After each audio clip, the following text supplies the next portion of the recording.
Had a client of mine give me a call and said that her air conditioning wasn't working. So I went out there and we had realized that one of the breakers on the panel had blown.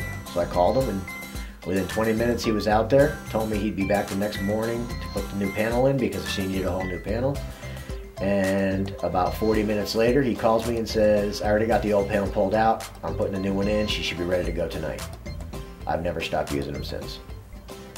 James is very reliable, and I've dealt with a lot of electricians. He's probably one of the only electricians I know that when he says what's coming out of his mouth, he knows what he's talking about. His guys, impeccable. The guys that I've worked with, that I've dealt with, and they've been on my jobs, impeccable. I mean, clean, neat, looks like they were never there, very respectable to the homeowners, which I like, and they know their place. As a licensed contractor, if I was on one of my jobs and something electrical came up, I would not even touch it. There's so many variables when it comes to electric.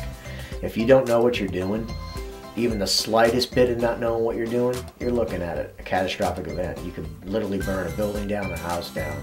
And not only that, but I try to explain to homeowners the fact that even when it comes to low voltage or anything of that nature, if you don't know what you're doing, you're just going to do more damage than if you just let a professional come in and do it. And like I said from the beginning, I wouldn't even do it. There's a lot more to it than just plugging a wire in. It's very dangerous. You have to be on your toes, and you also have to be very, very conscious of what's going on around you, because anything can happen.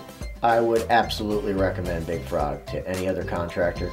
I've actually recommended Big Frog to other contractors as well as other homeowners, for that matter. I have a few builders that I work with that aren't contractors, just builders, flat out design builders, that I've recommended James to. So he absolutely is the top of my list, A+ in my book.